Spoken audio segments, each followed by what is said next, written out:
Hello दोस्तों, ऐसी और मजेदार स्टोरीज देखने के लिए चैनल को सब्सक्राइब कर लो एंड वीडियो को जरूर लाइक करना। तो चलते हैं ड्रामा की तरफ। एक शहजादी जो कि एक भिखारन से आकर कहती है कि तुम अक्सर यहाँ आया करती हो और हमारा इमेज खराब करती हो। यहाँ अमीर लोग रहते हैं, तुम जैसे भिखारी नहीं, तो निकल जाओ यहाँ से।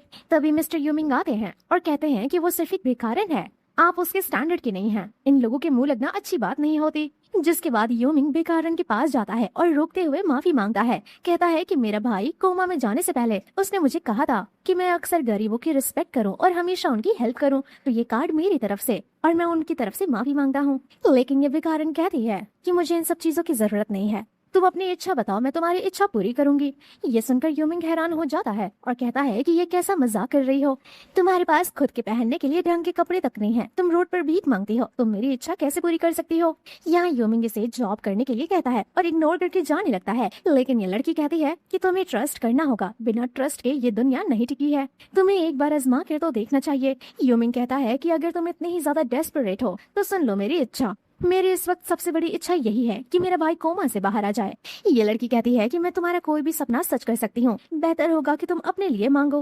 वो ये कहता है कि मेरे लिए मेरा भाई सबसे ज्यादा कीमती है, मैं चाहता हूँ कि वो कोमा से बस बाहर आ जाए, बहुत दिनों से मैं उसका इंतजार कर रहा हूँ। ये लड़की कहती है कि तुम अपने लिए कुछ नहीं मांगना चाहते, तो ये कहता है नहीं, मेरे लिए मेरा भाई सबसे ज्यादा इम्पोर्टेंट है, उसके होश में आने की ही सबसे बड़ी खुशी होगी मेरे लिए।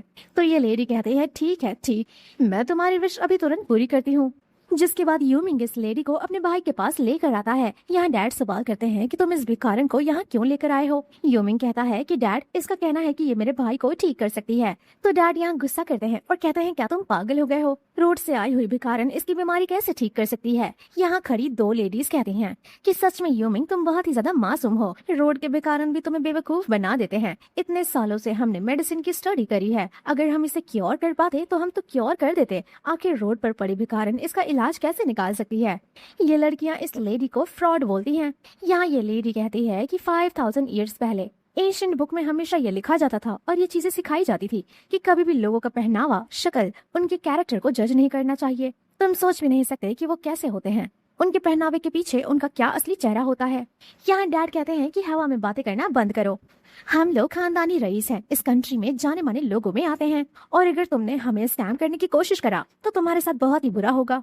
यहाँ ये लेडी इसका मजाक उड़ाती है कि शायद ये भिखारन इस परिवार में घुसने की कोशिश कर रही है, इस खानदान के लड़कों से शादी करने की कोशिश कर रही है। यहाँ यूमिंग सभी लोगों को शांत कराता है, सिक्योरिटीज को भी मना करता है कि वो इस लेडी को हाथ न लगाएं और अपने डैड से वो बात करता है कि हमारे पास और कोई ऑप्शन नहीं है, डॉक्टर्स भी हमारी हेल्प नहीं कर पा रहे और अगर ये लेडी कह रही है कि ये मेरे भाई को ठीक कर सकती है तो हमें इसे मौका देकर देखना चाहिए और अगर सच में ये लेडी फ्रॉड है तो हम इसे बाद में सजा जरूर देंगे। डैड कहते हैं तुम्हारे कहने की वजह से मैं मानता हूँ, नहीं तो इस औरत के साथ मैं बहुत ही बुरा करता। ये लेडी कहती है कि लोग मुझसे भीख मांगते हैं कि मैं उनका इलाज करूँ, लेकिन तुम लोगों का रवैया तो कुछ और ही है। खैर छोड़ो, मैं यहाँ यूमिंग की वजह से आई हूँ, यूमिंग बहुत ही काइंड है, मैं उसकी हेल्प करना चाहती हूँ।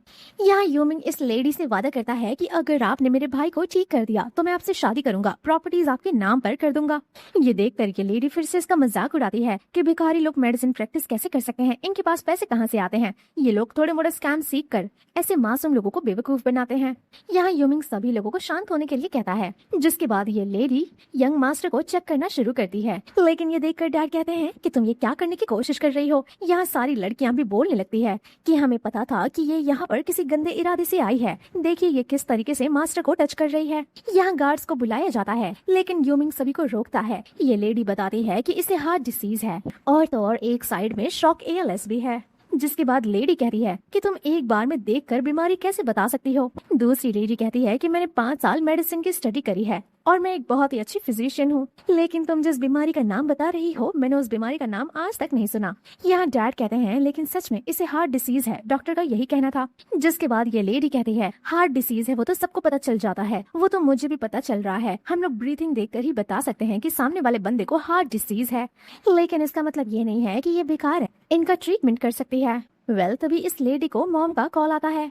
मॉम कहती है तुम्हारा फियांसे को यंग थिंग से शादी कर रहा है। ये सुनकर ये हैरान हो जाती है और ये पूछती है कि शादी कब है। शादी परसों के दिन होती है। मॉम कहती है कि तुम अब क्या करोगी। तो शेंजियाओ कहती है मॉम आप चिंता मत करिए, भला इसका होने वाला फियांसे किसी और लड़की से कैसे शादी कर सकता है, वो भी किसी ऐसी वैसी लड़की से नहीं बल्कि शेंजियाओ की अच्छी दोस्त से।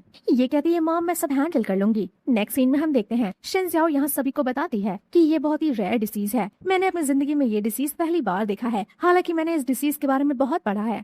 यहाँ ये लेडी कहती है कि नॉनसेंस बातें करना बंद करो, अगर सच में तुम यंग मास्टर को क्योर कर सकती हो तो मैं तुम्हारे सामने घुटने टेक दूंगी। यहाँ शेंजियाओ सभी से कहती है कि दुनिया में ऐसी कोई बीमारी नहीं है जिसे मैं ठीक नहीं कर सकती, और कोई एक ऐसा इंसान नहीं है जिसकी मैं जान नहीं बचा सकती। शेन ऑर्डर देती है डैड को, कहती है अपने बेटे के लिए बाथटब में पानी तैयार करवाइए, वो भी गर्म पानी। ये सुनकर लेडी मजाक उड़ाती है कि हाँ ये रोड पर भीख मांगती है ना तो इसे नहाने की जरूरत होगी। शेन इस लेडी के पास आती है, कहती है अगर एक और लफ्ज तुम्हारे मुंह से निकला तो बोलने के काबिल नहीं बचोगी। ये लड़की बात नहीं मानती और तभी बेहोश हो जाती है। दूसरी लेडी कहती है कि शेंजियाओ ने इसे पॉइजन दे दिया, आखिर ये लड़की ऐसा कैसे कर सकती है। तो शेंजियाओ कहती है कि मैं कैसे पॉइजन करूंगी, मेरे हाथ में तो कुछ नहीं है। यहाँ दूसरी लेडी कहती है कि चिंता मत करो, ये सिर्फ एक भिखारन है, इसे कौन सी टेक्निक आती होगी, मैं इसे ठीक कर दूंगी। वो फटाफट अपना टेक्निक लगाना शुरू करती है, अपना मैजिक दिखाती है। यहाँ ये लोग काफी खुश होते हैं कि शायद अब ये लेडी ठीक हो जाएगी, लेकिन ये होश में नहीं आती। शेंजियाओ कहती है अच्छा तो तुमने यही मेडिकल स्किल सीखा है, ये छोटे मोटे स्किल सीखकर तुम लोग अपने आप को फिजिशियन कहते हो, ऐसे टैलेंट के अकॉर्डिंग तो तुम लोग किसी की भी जान नहीं बचा सकते। ये लेडी कहती है कि अगर तुम इतनी टैलेंटेड हो तो तुम्हें इसकी जान बचा लो। शेंजियाओ कहती है मैं ऐसे लोगों की जान नहीं बचाती जो दूसरे लोगों की इंसल्ट करते हैं। यहाँ शेंजियाओ डैड को ऑर्डर देती है कि मैंने जो पानी तैयार करने के लिए बोला था वो तैयार कराओ। यहाँ जो लड़कियाँ होती हैं वो कहती हैं कि मास्टर क्या आपको डर नहीं लग रहा, ये भिखारन आपके बेटे के साथ क्या करेगी। तो मास्टर कहते हैं कि मुझे कोई चिंता नहीं है, अगर ये मेरे बेटे के साथ कुछ भी गलत करती है तो ये जिंदा नहीं बचेगी। नेक्स्ट सीन में असिस्टेंट शेंजियाओ से कहता है गर्म पानी बाथटब में हमने तैयार कर दिया है, जिसके बाद शेंजियाओ मिस्टर चिन को ले जाने लगती है। डैड कहते हैं तुम ये क्या कर रही हो, तो ये कहती है मैं अपना काम कर रही हूँ और अगर मुझे जाने नहीं दिया तो भगवान भी आपके बेटे को नहीं बचा पाएंगे। शेन बाथरूम में ले जाकर दरवाजा लॉक करने लग जाती है तो डैड कहते हैं कि तुम उसके साथ अकेले बाथरूम में क्या करोगी। शेन कहती है अगर आप चाहते हो कि आपका बेटा पूरी दुनिया के सामने अपने दोनों पैरों पर खड़ा हो जाए तो आपको कुछ पल का इंतजार करना होगा, मेरे साथ उसे अकेला छोड़ना होगा। ये सब सुनकर डैड मान जाते हैं। जिसके बाद शेंजियाओ को हम देखते हैं जो कि अपने कपड़े खोलकर बाथटब के अंदर आती है, जिसके बाद वो मिस्टर चिन के काफी ज्यादा करीब आने लग जाती है। दूसरी तरफ यहाँ लेडी लोग आपस में बात कर रही होती हैं कि पक्का उसके जरूर कोई उल्टे सीधे चाल हैं, क्या पता वो प्रेग्नेंट हो जाए एंड बाद में आपकी प्रॉपर्टी मांग ले, क्या पता वो मिस्टर चिन का बच्चा अपने अंदर कंसीव करने की कोशिश कर रही हो, जिसके बाद वो आप लोगों को बहुत ही अच्छा खासा ब्लैकमेल कर सकती है।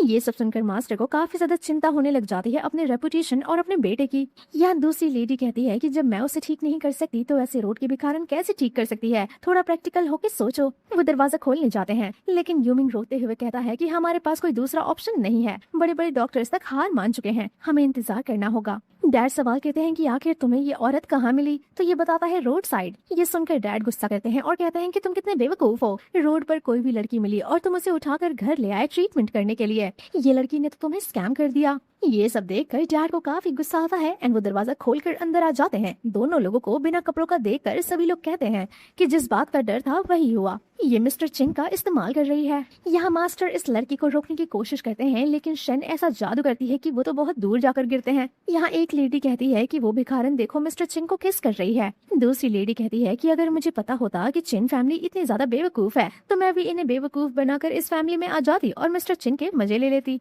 यहाँ डैड सभी लोगों को ऑर्डर देते हैं उस भिखारन को जान से मारने के लिए, लेकिन शेन यहाँ मैजिक करती है और दरवाजा बहुत ही मजबूती से अपने आप बंद हो जाता है। सभी लोग दरवाजा खोलने की कोशिश करते हैं लेकिन ये नामुमकिन होता है। तभी मास्टर आकर ट्राई करते हैं और वो भी हार जाते हैं। यहाँ लेडी कहती है कि ये भिखारन तो सिर्फ स्कैमर ही नहीं बल्कि किसी किस्म का काला जादू भी जानती है, पक्का ये चिन फैमिली को बर्बाद करके छोड़ेगी। यहाँ मास्टर कहते हैं कि ये बहुत ही अजीब किस्म का जादू है, ये बहुत ही शक्तिशाली है, हमें उन 4 शक्तिशाली राजाओं को बुलाना होगा, वही लोग इस विलन से लड़ सकते हैं।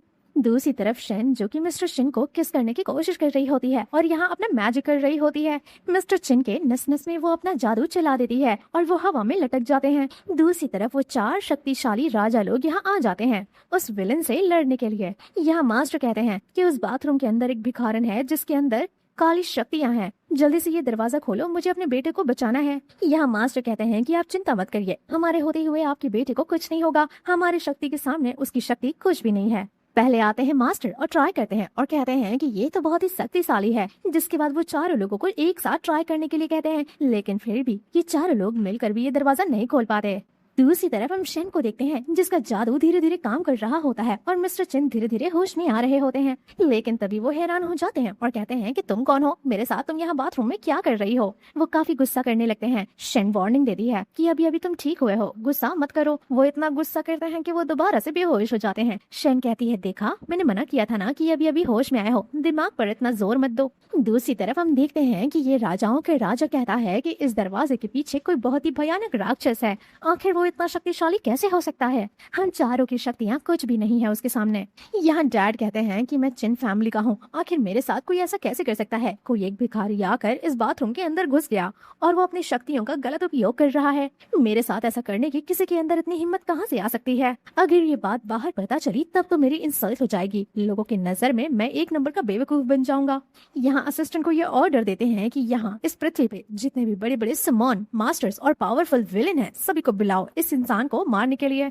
यहाँ असिस्टेंट कहता है ये सब करने में शायद बहुत ही लंबा वक्त लग जाएगा। मेरे हिसाब से हमें सिक्योरिटी ऑफिस में ये बात इन्फॉर्म करनी चाहिए। उनके पास बंदूक होती है, वो बंदूक का इस्तेमाल करेंगे और इस औरत को अरेस्ट कर लेंगे। यहाँ राजाओं का राजा भी कहता है कि आपका असिस्टेंट बिल्कुल सही कह रहा है। उनके पास मिलिट्री होती है, वो लोग बहुत पावरफुल होते हैं क्योंकि उनके पास मशीन्स होती हैं। दूसरी तरफ ये लेडी कहती है कि मैंने आपको कहा था ना कि ये लड़की मुझे ठीक नहीं लग रही, लेकिन किसी ने भी मेरी बात नहीं सुना। देखिए इसके कितने घटिया इंटेंशन है। यहाँ डैड तो यूमिंग के ही ऊपर गुस्सा कर रहे होते हैं कि ये सब तुम्हारी गलती है, तुमने किसी भिखारन पर भरोसा करके उसे अपने घर ले आए। अब देखो वो तुम्हारे भाई के साथ क्या कर रही है। यहाँ ये लेडी लोग आपस में बात करती हैं कि किसी रोड साइड का भिखारी आपको बेवकूफ कैसे बना सकता है। आपको सोचना चाहिए था कि आपके घर में इतने बड़े बड़े फिजिशियन हैं, जब हम उन्हें ठीक नहीं कर सकते तो कोई रोड साइड का इंसान कैसे ठीक कर सकता है। यहाँ यूमिंग अपने डैड को शांत कराते हुए कहता है कि मुझे कुछ तो गड़बड़ लग रहा है। अभी आपने नोटिस करा था हमारे भाई की आवाज बाहर आई थी, तो कहीं ऐसा तो नहीं कि शेन जियाओ उसे ठीक कर रही है और क्या पता वो होश में आ गए हो। डैड भी कहते हैं हाँ सही कह रहे हो, वो कोमा में था, अचानक से उसकी आवाज वापस कैसे आ सकती है। तो यह लेडी कहती है कि आप लोगों को एकदम गलत लग रहा है, ये एक टेक्निक होती है। कोमा में लेटे हुए इंसान को भी हम बुलवा सकते हैं। अगर उसको हम हद से ज्यादा पॉइजन दे दें, उसे हद से ज्यादा टॉर्चर करें, तो वो अपने आप बोल पड़ेगा, चिल्ला पड़ेगा और मदद मांगेगा। इतना हार्श मेथड यूज करने पर दर्द की वजह से कोई भी इंसान कोमा से उठ जाएगा।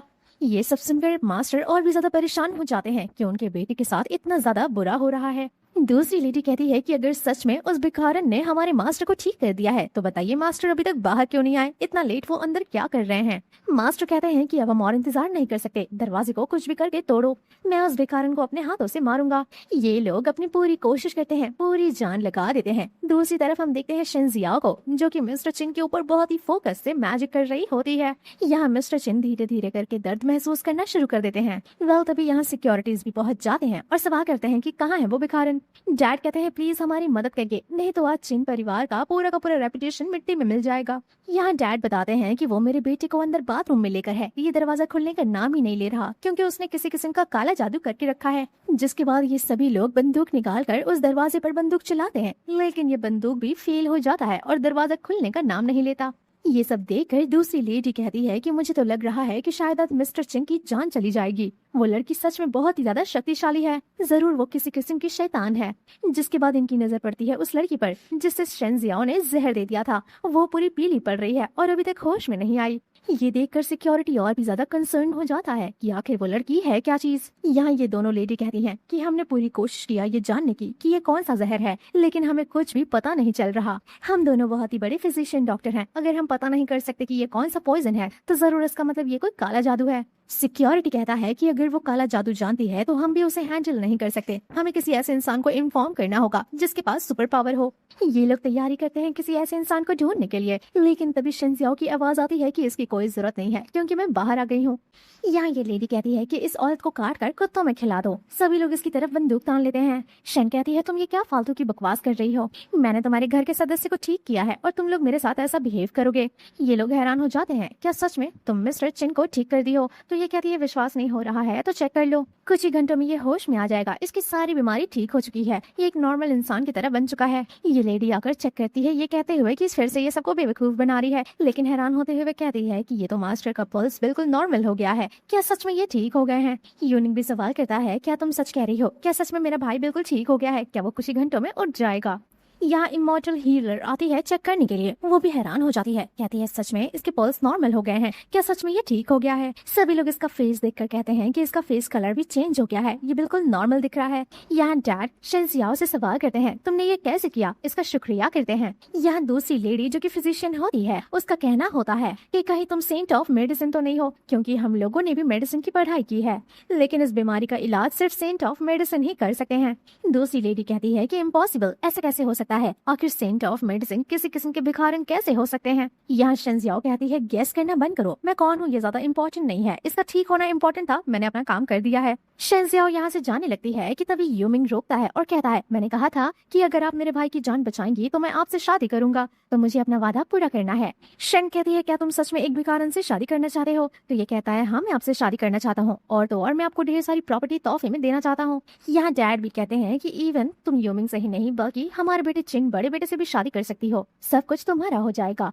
हमारे खानदान का ये नियम है कि हम अपने वादों से नहीं मुकरते। यहाँ शैन कहती है नहीं, मुझे इन सारी चीजों की जरूरत नहीं है, मैं सिर्फ एक भिखारी हूँ और आपके बेटे को बचाना मेरे हाथ में नहीं था, ये तो ज्यादा से ज्यादा किस्मत का कमाल था। डैड सवाल करते हैं कैसा किस्मत? तो ये बताती है कि मास्टर ने मुझे जो कुछ भी सिखाया था मैंने वो सब कुछ ट्राई करा, लेकिन मुझे नहीं पता था कि ये इस तरीके से ठीक हो सकता है, ये सिर्फ किस्मत के हाथ में था कि ये ठीक हो गया। डैड कहते हैं लेकिन फिर भी ये मैटर नहीं करता, तुमने मेरे बेटे की जान बचाई है तो मैं अपने वर्ड्स को ऑनर करते हुए तुम जो बोलोगी मैं तुम्हें प्रोवाइड करने के लिए तैयार हूँ। यूनिंग कहता है हाँ मेरे डैड बिल्कुल सही कह रहे हैं, अगर आपको मेरा भाई मिस्टर चिंग पसंद है तो आप उनसे शादी कीजिए, अगर मैं पसंद हूँ तो आप मुझसे भी शादी कर सकती हैं। शेन कहती है कि मैं एक ट्रू हीलर हूँ, मुझे अपने काम से जुड़े रहना पसंद है, बदले में शादी या प्रॉपर्टी ये सब चीजें मुझे बिल्कुल पसंद नहीं है। मैं बहुत ही खुश हुई कि आप लोग ऑनर करते हैं इन सारी चीजों को, अपने नियम के पक्के हैं और हमेशा ऐसा ही रहिएगा। मैंने अपना काम कर लिया है, अब मैं यहाँ से चलती हूँ। यहाँ ये लेडी लोगों को जेलसी होती है और कहती हैं कि सिर्फ किस्मत की वजह से आज मिस्टर चिन ठीक हो गए और देखो कैसे क्रेडिट लेते हुए जा रही है। यहाँ डैड गुस्से में कहते हैं कि तुम दोनों एक नंबर की फ्रॉड हो, यहाँ से निकल जाओ।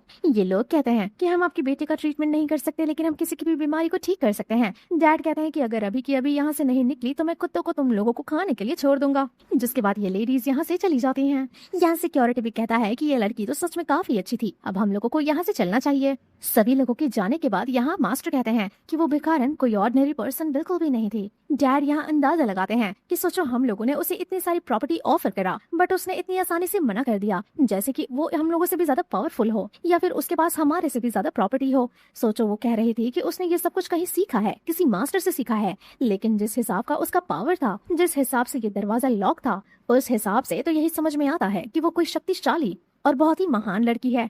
यूनिंग कहता है कि अगर वो इतनी शक्तिशाली है तो फिर वो रोड पर भी क्यों मांग रही है? डैड कहते हैं तुम्हें पता नहीं है, लोग अपनी आइडेंटिटी, अपनी शक्ति छुपाने के लिए किस किस रूप में आ जाते हैं, और अगर वो सच में भिखारन होती तो इतना पैसा देखकर उसे लालच जरूर आता, लेकिन वो बहुत ही रिच है।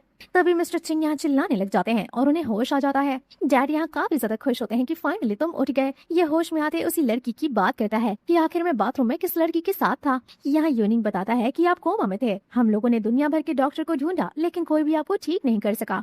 तो ये सवाल कहता है तो फिर मेरी जान किसने बचाई? डैड बताते हैं कि रोड साइड से कोई भिखारन आई थी जो बहुत ही शक्तिशाली थी, उसने तुम्हारी जान बचाई है। तो ये कहता है अच्छा, बात अब में जो लड़की मेरे साथ थी वही लड़की? तो ये लोग सवाल कहते हैं तुम्हें याद है क्या? ये कहता है मैं फालतू का उस लड़की को गलत समझ रहा था, अच्छा हुआ आप लोगों ने मुझे बता दिया कि उसने मेरी जान बचाई है, बताइए वो कहाँ है, मुझे उससे शादी करनी है। डैड कहते हैं बेटा हमने उसे ऑफर किया कि वो तुमसे शादी कर ले, लेकिन उसने मना कर दिया, वो प्रॉपर्टी लेने से भी मना कर दी। वो बहुत ही इंटीग्रिटी वाली लड़की है, उसका सेल्फ रिस्पेक्ट काफी ज्यादा हाई है। मिस्टर चिंग कहते हैं कि जितनी ज्यादा सेल्फ रिस्पेक्ट उसकी हाई होगी मुझे उसमें उतना ज्यादा इंटरेस्ट आएगा। वो यहाँ इन्फॉर्मेशन मंगवाता है और कहता है मैं उसी से शादी करूंगा। मिस्टर चिन ये भी कहते हैं कि इतने सालों से मुझे लग रहा था कि मैं सिंगल ही रहूंगा, मुझे कोई लड़की पसंद नहीं आएगी, लेकिन अब फाइनली उस लड़की को देखकर ऐसा लगता है कि शायद मुझे मेरे टाइप की लड़की मिल चुकी है। यूमिंग कहता है कि आप जाकर उसे डायरेक्टली प्रपोज कर दीजिए, मुझे तो ऐसा लगता है कि शेंजियाओ एक बहुत ही अच्छी लड़की है और वो आपको कभी भी रिजेक्ट नहीं कर सकती। वेल नेक्स्ट सीन में हम देखते हैं शेंजियाओ का फियांसे घर पर आता है और शेंजियाओ की मॉम से कहता है कि मैं शेंजियाओ से अपना एंगेजमेंट तोड़ रहा हूँ। मॉम कहती है बेटा क्या तुम वो सब भूल गए, जब तुम छोटे थे तुम्हारे फैमिली के पास पैसा नहीं था तुम्हें ट्यूशन पढ़ाने के लिए, तो मेरे बेटी मेरे हस्बैंड ने तुम्हारा हेल्प किया था, पढ़ाया लिखाया, तुम्हें कितना फाइनेंशियली सपोर्ट किया। तो ये लड़का कहता है कि अगर बात पैसे की है तो ये लो पैसे, इसमें 1 लाख रुपए हैं। यहाँ जूलिया कहता है कि अब मेरे पास नई गर्लफ्रेंड है और मैं उससे शादी करने वाला हूँ। मॉम कहती है तुम मेरी बेटी के साथ ऐसा कैसे कर सकते हो, वो तुमसे कितना प्यार करती है, सभी लोग स्कूल में तुम्हें परेशान किया करते थे तो वो तुम्हारा स्टैंड लेती थी, सभी लोगों से लड़ाई करती थी, और तो और वो अभी कितना ज्यादा हार्ड वर्क कर रही है ताकि तुम्हारा और उसका दोनों लोगों का फ्यूचर साथ में अच्छा रहे। जूलिया कहता है कि उस लड़की से शादी करना मेरे लिए एक मजाक है, बहुत ही भद्दी लगती है वो मुझे। तभी यहाँ आती है शेन और कहती है मुझसे शादी करने में तुम्हें एम्बैरेसमेंट फील हो रही है। यहाँ एक्स फियांसे कहता है कि अब जबकि तुम वापस आ गई हो तो ये एग्रीमेंट साइन कर दो, मैं तुमसे अपना एंगेजमेंट तोड़ रहा हूँ। लेकिन वो एग्रीमेंट फाड़ कर फेंक देती है। ये लोग कहते हैं कि तुम कुछ ज्यादा ही आगे बढ़ रही हो, क्या तुम मार खाना चाहती हो? तो शेन कहती है कि मुझे मारना चाहते हो, ट्राई कर लो, हाथ से मारोगे पैर से मारोगे, तुम्हारे पार्ट्स नहीं बचेंगे। ये बंदा इसे मारने की कोशिश करता है लेकिन जूलिया कहता है कि अपने हाथ गंदे मत करो। जूलिया शेन की इंसल्ट करते हुए कहता है कि देखो तुम मेरे मैच की बिल्कुल भी नहीं हो, मुझे तुम्हारे साथ चलने में काफी एम्बैरेसमेंट फील होता है, तुम जैसी लड़की से मैं कैसे शादी कर सकता हूँ, मैं इतना ज्यादा अमीर हो गया हूँ और तुम्हारे जैसी लड़की मेरे स्टैंडर्ड मेरे सेटलमेंट में बिल्कुल भी फिट नहीं बैठती। शेन जियाओ कहती है कि तुम अंधे हो, कि तुम्हें मेरी ट्रू वर्थ और मेरे स्टेटस का बिल्कुल भी पता नहीं है। तो जूलिया कहता है कि तुम अपने आप को समझती क्या हो, कहीं की शहजादी समझती हो क्या, तुम एक नंबर की भिखारन हो। तो ये सवाल करती है कि बताओ तुम ये कैसे कह सकते हो, तुम्हें ऐसा क्यों लगता है? तो जूलिया एक्सप्लेन करता है कि तुम्हारी दोस्त और तुम दोनों के पिता ने साथ में बिजनेस स्टार्ट करा था, आज तुम अपने आप को देखो तुम कहाँ पर हो, एक मिडिल क्लास जिंदगी जी रही हो, और तुम्हारी दोस्त के डैड को देखो और तो और तुम्हारी दोस्त यांग टिंग को देखो, दोनों लोग मिलियनर बन चुके हैं। शेन कहती है ऐसे कहो ना कि तुम यांग टिंग में इंटरेस्टेड हो। तो ये कहता है हाँ मैं हूँ उस लड़की में इंटरेस्टेड, अब फटाफट से एग्रीमेंट पर साइन कर दो, तुम साइन करो या ना साइन करो, मैं उसी से शादी करूंगा। ये कहती है कि तुम्हें शायद अभी कुछ पता नहीं है, यांग टिंग के पास आजकल जो भी है वो सब कुछ मैंने उसे दिया है, मुझे नहीं पता था कि अमीर बनने के बाद मेरी दोस्त होने के नाते वो मुझे इस तरीके से धोखा देगी। यहाँ एक्स फियांसे कहता है कि तुम कैसी क्रेजी हो गई हो, तुम खुद भिखारन हो, तुम उसकी क्या हेल्प करोगी? शेन कहती है मैं तुम लोगों को एक्सप्लेन नहीं करूंगी कि मैंने उसके लिए क्या किया है, लेकिन समय रहते तुम लोगों को सब पता चल जाएगा और तुम लोगों के मुंह पर जोरदार तमाचा लगेगा। ये सुनकर एक्स फियांसे कहता है कि हाँ समय रहते मुझे सब पता चल गया कि तुम एक नंबर की भिखारन हो। ये कहती है तुम मुझे भिखारन क्यों बोल रहे हो? तो एक्स फियांसे कहता है क्यों तुम भिखारन नहीं हो क्या? तो वो तस्वीर दिखाता है। मॉम देखकर कहती है कि बेटा ऐसी क्या जरूरत पड़ गई थी जो तुम्हें भीख मांगना पड़ा? तो शेन कहती है कि मम्मा मैं सिर्फ भिखारियों की लाइफ एक्सपीरियंस करने की कोशिश कर रही थी कि वो कितनी कठिनाइयों से अपनी जिंदगी गुजारते हैं। एक्स फियांसे कहता है कि सबूत देखने के बाद भी तुम किस तरह से झूठ बोल रही हो, आखिर तुम्हारी जैसी लड़की से कौन ही शादी कर सकता है? शेन कहती है कि अच्छा हुआ तुम ये रिश्ता तोड़ रहे हो, तुम्हें मेरे बारे में कुछ भी पता नहीं है, तुम्हें पता तक नहीं है कि मैं जब चाहूँ चांद पर जा सकती हूँ और जब चाहे समुद्र के अंदर रह सकती हूँ, तुम्हारे जैसा आदमी मेरे सैंडल पोंछने के भी काबिल नहीं है। एक्स फियांसे कहता है बहुत हुआ, फटाफट से एग्रीमेंट साइन करो और ये रिश्ता खत्म करो। ये कहती है मैं साइन करूंगी लेकिन आज नहीं, तुम्हारी शादी वाले दिन उसी जगह पर आकर साइन करूंगी। ये सवाल करता है कि आखिर तुम क्या करना चाहती हो? तो ये कहती है चिंता मत करो, तुम्हारे लिए एक बहुत ही बड़ा सरप्राइज है। ये कहकर इन लोगों को यहाँ से गेट आउट कर देती है। जिसके बाद मम्मा कहती है शेन से कि बेटा तुम उसकी शादी में जाने के लिए क्यों तैयार हुई, अगर उसका दिमाग खराब हुआ तो वो तुम्हें परेशान करेगा। ये अपने मॉम को तसल्ली देती है कि आप चिंता मत करिए, मैं सब हैंडल कर लूंगी। यहाँ मॉम कहती हैं कि यांग टिंग की फैमिली की हमने कितनी मदद की है, जब वो गरीब थे उनके पास कुछ नहीं था तो हम ही उनका स्टैंड लेते थे, और देखो आज वो तुम्हारे फियांसे से शादी करने वाली है, कोई दोस्त तुम्हारे साथ ऐसा कैसे कर सकती है? तो शेन कहती है मॉम आप चिंता मत करो, ऐसे लोगों को मुझे पनिशमेंट देने आता है। मॉम कहती है नहीं बेटा तुम ऐसे चक्करों में मत पड़ो, तुम ही मेरे लिए हो, अगर तुम्हें कुछ हो जाएगा तो मैं क्या करूंगी? ये अपने मॉम को समझाती है कि मॉम अभी आप मेरे बारे में नहीं जानती हैं, मेरी दो आइडेंटिटी है कि मैं ही ड्रैगन मदर हूँ और सेंट ऑफ मेडिसिन हूँ। मॉम कहती है ड्रैगन मदर और सेंट ऑफ मेडिसिन ये क्या होता है? ये बताती है कि ड्रैगन मदर सबसे अमीर इंसान है, जानी मानी अमीर इंसान। आज ये बताती है कि इसके पास 300 से भी ज्यादा कंपनीज है और ट्रिलियन से भी ज्यादा ये कमाती है, और इसने सब कुछ डोनेशन में लगा कर रखा है और अपनी आइडेंटिटी छुपा कर रखी है। ये बताती है कि सेंट ऑफ मेडिसिन के बारे में तो अभी कोई भी नहीं जानता, उनकी रियल सच्चाई के बारे में किसी को नहीं पता। सेंट ऑफ मेडिसिन इतनी ज्यादा पावरफुल है जो कि जिंदगी और मौत को कंट्रोल कर सकती है। राइट हैंड से मैं इविल लोगों को पनिशमेंट देती हूँ और लेफ्ट हैंड से मैं लोगों की बीमारियों का इलाज करती हूँ, लोगों की जान बचाती हूँ। आपकी बेटी बहुत ही ज्यादा अमेजिंग एंड पावरफुल है, तो आपको अपनी बेटी की चिंता करने की कोई जरूरत नहीं है। मॉम को ये सब मजाक लेता है और अभी भी वो अपनी बेटी के लिए चिंता करती हैं। तो ये अपनी मॉम को समझाती है कि मॉम आप चिंता मत करो, एक बार मेरी सच्चाई सामने आ जाएगी तो आपकी चिंता दूर हो जाएगी।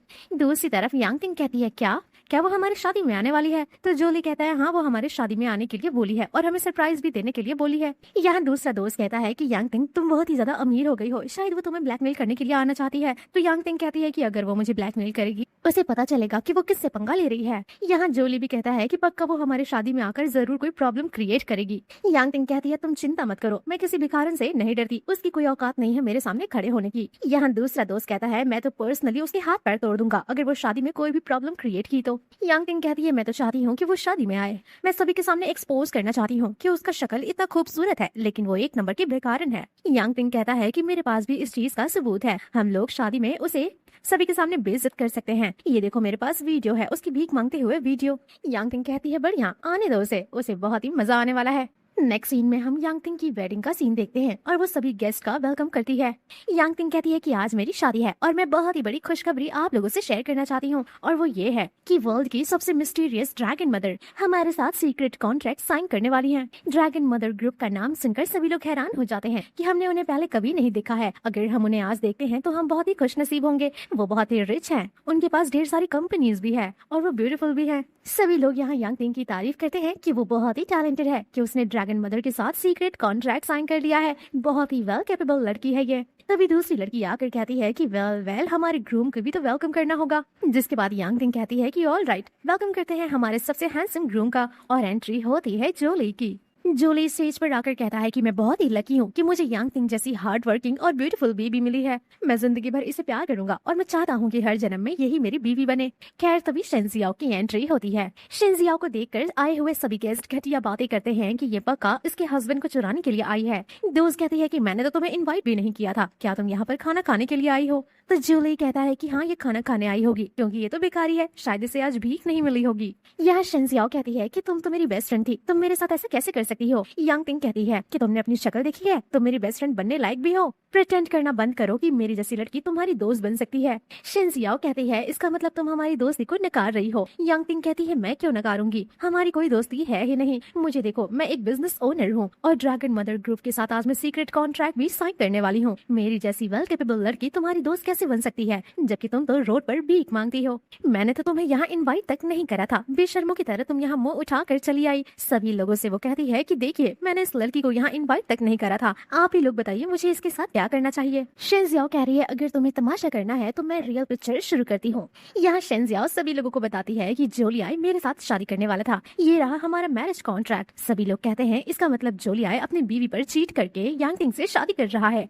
यहाँ सभी लोग उसे शेमलेस कहने लग जाते हैं, लेकिन तभी जोलियाई कहता है कि शेमलेस मैं नहीं, शेमलेस ये लड़की है, मैंने तो तुम्हारे साथ रिश्ता तोड़ दिया था, फाइनेंशियली तुम मेरे ऊपर डिपेंड हो, मेरा पैसा चूस रही थी, तो बताओ एक्चुअल में शेमलेस कौन है? यहाँ यांग तिंग इसका मजाक उड़ाती है कि शादी करने के लिए पहले अपने पैरों पर तो खड़ी हो जाओ, तुम्हें क्या लगता है कि तुम्हारी शक्ल देखकर कोई तुमसे शादी कर लेगा? शेंजियाओ कहती है कि अगर मुझे पता होता कि तुम ऐसी लड़की हो तो मैं तुम्हें उसी कंस्ट्रक्शन साइट पर काम करने के लिए छोड़ दी होती और कभी भी तुम्हारी हेल्प नहीं करवाती, आज तुम सिर्फ मेरी वजह से सक्सेस हो। यांग तिंग हंसती है और कहती है क्या तुम खुले आंख से सपना देखती हो? तुम्हें क्या लगता है कि मैं यहाँ तक पहुँची हूँ तुम्हारी वजह से? तुम तो खुद भिखमंगी बन गई हो, तुम आखिर किसी को कैसे सपोर्ट कर सकती हो सक्सेस होने में? जोलियाई कहता है कि ऐसे फैंसी कपड़े पहनने से तुम रिच नहीं हो जाओगी, रुको मैं अभी सभी के सामने एक्सपोज करता हूँ तुम्हारा रियल चेहरा। यांग तिंग ऑर्डर देती है यहाँ अपने असिस्टेंट को कि वो जो वीडियो है बड़े से स्क्रीन पर चलाओ, सभी को पता तो चले कि इस लड़की की सच्चाई क्या है।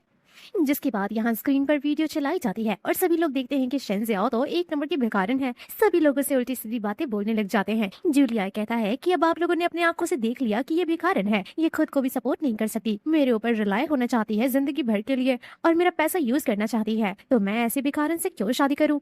यांग तिंग कहती है कि अच्छा हुआ मैं सक्सेस हो गई, नहीं तो यांग तिंग को तुम्हारे साथ रहना पड़ता, मेरा हस्बैंड बेचारा तुम्हारे ऊपर जिंदगी भर पैसे खर्च करते रहता। यहाँ असिस्टेंट कहता है कि अब यहाँ से चली जाओ नहीं तो हमारे हाथों से पिट जाओगी। तो शेंजियाओ कहती है ट्राई करके देख लो। वो हाथ उठाने की कोशिश करता है लेकिन वो उल्टा मार खा जाता है। ये असिस्टेंट कहता है कि ब्रदर उस लड़की ने मुझ पर हाथ उठाया, प्लीज यहाँ लोगों को बुलाकर इसे सबक सिखाओ। यहाँ यांग तिंग कहती है कि शेंजियाओ फटाफट से माफी मांगो नहीं तो आज तुम्हारे खेल खत्म। शेंजियाओ कहती है कि यांग तिंग तुम अपने आप को समझती क्या हो, मेरे पास पैसा मनी स्टेटस हर चीज है, मैं तुमसे क्यों माफी मांगू? मैं तुमसे कई गुना ज्यादा बेटर हूँ, मैं तो सिर्फ अपनी दोस्ती की कदर कर रही थी, मुझे नहीं पता था कि तुम लोग ऐसे इंसान हो। अगर तुम्हें अभी भी अपनी गलतियां रियलाइज होती हैं और माफी मांगते हो तो मैं तुम लोगों को माफ कर दूंगी, लेकिन अगर तुम लोग माफी नहीं मांगते हो तो जिंदगी भर के लिए मैं तुम लोगों को कंस्ट्रक्शन साइट पर भेज दूंगी और तुम लोग वहीं धूप में सोगे, काम करोगे और किराए के घर में रहोगे। यांग तिंग कहती है कि एक भिखारन की इतनी औकात कि वो मुझसे इस तरीके से बात करेगी। वो सिक्योरिटी को बुलाती है और कहती है इस लड़की के हाथ पैर तोड़ने के लिए, लेकिन तभी आवाज आती है यूनिंग की और वो सभी को खबरदार बोलता है।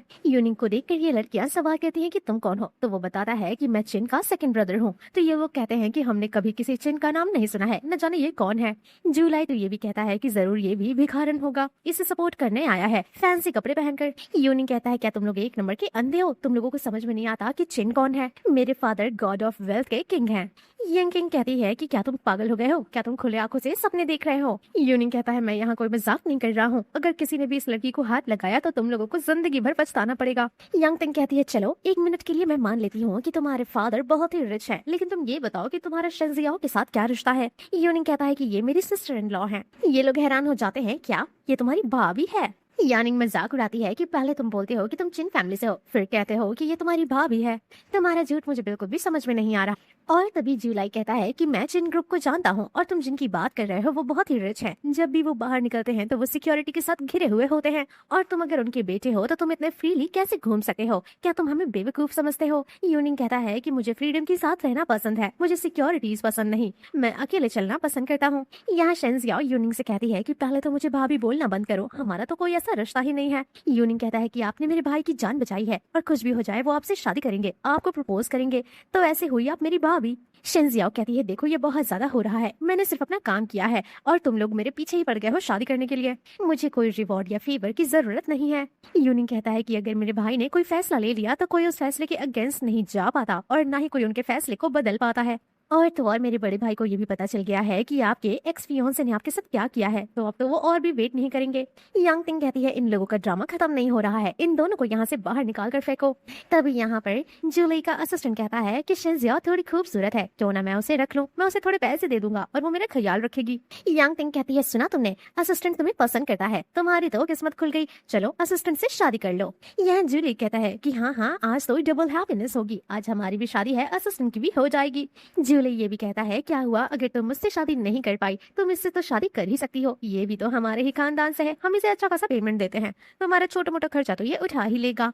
तभी मिस्टर यूनिंग कहते हैं कि तुम लोगों की औकात ही नहीं है कि तुम लोग मैम शेंजियाओ जैसे इंसान के साथ रह सको। यांग तिंग कहती है कि रियल वेल्थ क्या होता है मैं तुम लोगों को दिखाती हूँ। तभी असिस्टेंट सामने आता है और कहता है शेंजियाओ एक बार सोच लो, अगर तुम मुझसे शादी करती हो तो ये सब मामला यहीं पर हम लोग छोड़ देंगे और तुमसे कोई फाइट नहीं करेगा, लेकिन अगर तुमने मुझे मना किया तो मैं तुम्हारी जिंदगी बर्बाद कर दूंगा और जिंदगी भर तुम पछताती रहोगी। शेंजियाओ कहती है कि तुम्हें थप्पड़ की जरूरत है। ऐसा कहकर वो उसे जोरदार थप्पड़ मारती है, कहती है रुको रुको अभी तुम्हारा खेल खत्म करना है, इतना मारूंगी कि सीधा आईसीयू में जाकर पहुंचोगे। जूली बीच में आने की कोशिश करता है तो वो भी लात खा जाता है। तो यांग किंग कहती है कि तुमने मेरे असिस्टेंट और मेरे होने वाले हस्बैंड पर हाथ उठाया है, आज मैं तुम्हें छोड़ूंगी नहीं। वो ऑर्डर देती है गार्ड्स को इसे मारने के लिए। तभी मिस्टर यूनिंग कहते हैं कि अगर किसी ने भी इसे हाथ लगाया तो यहाँ पर जितने लोग भी खड़े हैं सब लोगों को पनिशमेंट मिलेगी। वो कहती है कि मुझे नहीं पता कि तुम कौन से चिनपिन परिवार से आए हो, तुम्हारी भी बैंड बजेगी। और तभी यहाँ एंट्री होती है हमारे चिन युन हाई की। वो कहते हैं किसकी औकात हुई मेरी बीवी और मेरे भाई को हाथ लगाने की। सभी लोग एक दूसरे से सवाल करते हैं ये कौन है, मैंने तो इसे पहले कभी नहीं देखा, ये बहुत ही हैंडसम है।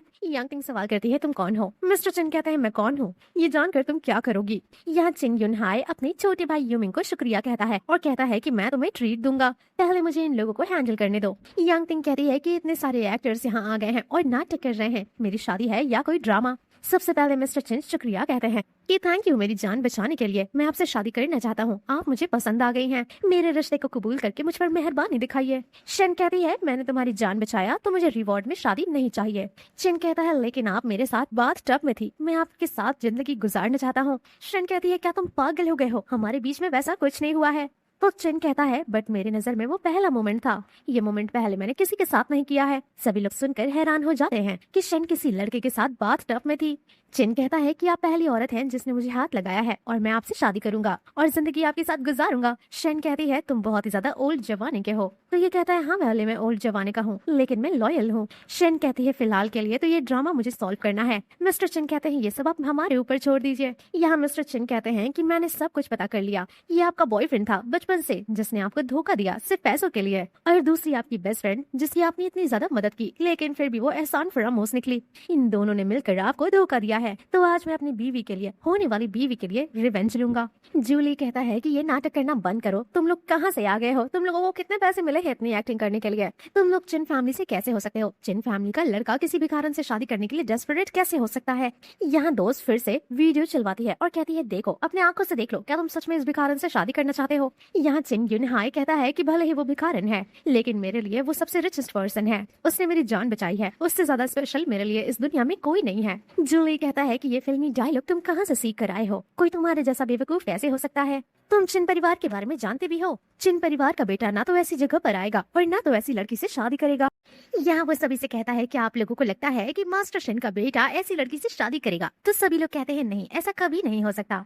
यहाँ शिन्यो शाइन कहता है कि तुम सभी लोगों को बिलीव हो जाएगा, और वो शेन से कहता है कि प्लीज मेरा प्रपोजल एक्सेप्ट कर लो, जिसके बाद वो इस शादी के लिए हाँ कर देती है। और मिस्टर शिन तोहफा मंगवाते हैं और कहते हैं कि ये तोहफा आपके लिए है, ये हमारी प्रॉपर्टी का 50% है। यहाँ मिस्टर चिन कमिटमेंट पेपर देते हुए कहते हैं कि ये मेरा कमिटमेंट है कि जब तक आप मेरे साथ रहोगी मैं आपके साथ रहूंगा, और अगर आपकी किसी भी तरीके से मौत हो जाती है तो मैं कभी भी शादी नहीं करूंगा, हमेशा जिंदगी भर आपके लिए सिंगल रहूंगा। जूलियट कहता है कि तुम लोग अपना ड्रामा करना बंद करो। यांग टिंग कहती है ड्रामा करना बंद करो, तुम लोग यहाँ से निकलो यहाँ, नहीं तो फिर तुम लोगों को बहुत पछताना पड़ेगा। यहाँ शेन यांग टिंग से कहती है कि तुम्हें इतना ऊंची आवाज करके बात करने की जरूरत नहीं है, क्योंकि कुछ ही मिनटों में तुम सब कुछ खोने वाली हो। तो असिस्टेंट कहता है कि तुम किससे बात कर रही हो? तुम्हें पता है कि तुम एक भिखारी हो, तुम ये सब कैसे करोगी? हमारे साथ ड्रैगन ग्रुप की मदर फाइल साइन करने वाली है, हम उनके साथ मिलकर काम करेंगे, तो तुम्हारी हमारे सामने कोई औकात नहीं है।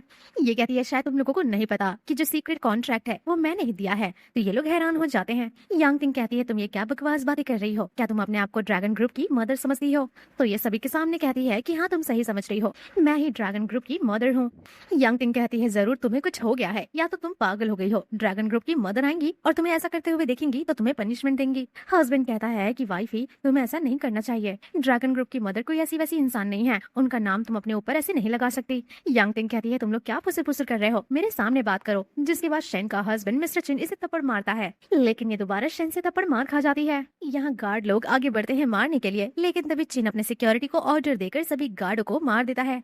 यांग टिंग कहती है इन लोग का ड्रामा नहीं खत्म होगा, ये लोग झूठ पर झूठ बोले जा रहे हैं, फटाफट से सिक्योरिटी ऑफिस में कॉल करो और यहाँ पर आर्मी बुलाओ इन्हें अरेस्ट करने के लिए, तब जाकर इन्हें मेरी वैल्यू समझ में आएगी। जूली कहता है कि तुमने बिल्कुल सही किया, एक जो कि अपने आप को मिस्टर चिन का बेटा बता रहा है और दूसरी जो कि अपने आप को ड्रैगन मदर बता रही है। इन दोनों का दिमाग सटक गया है, ये लोग अरेस्ट होंगे, मार खाएंगे, तब जाकर इनकी बुद्धि ठिकाने आएगी।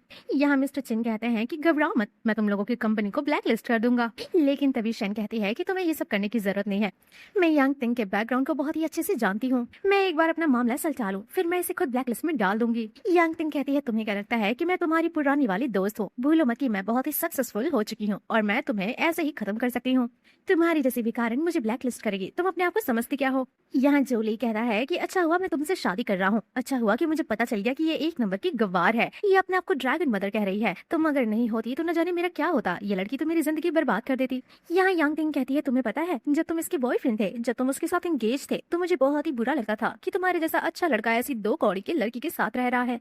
वेल तभी यहाँ सिक्योरिटी आती है और सवाल करती है कि कौन यहाँ शादी में भंग डालने के लिए आया है, और यांग टिंग कहती है ये देखिए ये लड़की अपने आप को ड्रैगन ग्रुप की मदर कह रही है और तो और न जाने क्या क्या बोल रही है, प्लीज आप इन्हें अरेस्ट कर लीजिए, इन लोगों ने मिलकर मेरा स्पेशल डे खराब किया है। यहाँ सिक्योरिटी अरेस्ट करने का ऑर्डर देता है, लेकिन शेन सवाल करती है कि तुम लोग होते कौन हो मुझे इस तरीके से अरेस्ट करने वाले, पहले मुझे वारंट दिखाओ और मुझे राइट और रॉन्ग बताओ कि तुम मुझे क्यों अरेस्ट कर रहे हो। सिक्योरिटी कहता है कि तुम किसी की शादी में आकर भंग डाल रही हो और हम इसे सवाल कर रही हो कि हम तुम्हें क्यों अरेस्ट कर रहे हैं। शेन कहती है मैं किसी की शादी में भंग डालने के लिए नहीं आई हूँ, आपको ये पेपर देखना होगा, ये एग्रीमेंट देख लीजिए। सिक्योरिटी ये एग्रीमेंट पढ़ता है और कहता है ये तो जूली और शिनजियाओ का एंगेजमेंट सर्टिफिकेट है। शेन कहती है कि मेरा नाम शिनजियाओ है और जो आज शादी करने वाला है उसका नाम है जोली। तो आपको शायद मामला समझ में आ गया होगा कि मेरा होने वाला हस्बैंड क्या चाल चल रहा है और मैं यहाँ पर क्यों ट्रबल कर रही हूँ।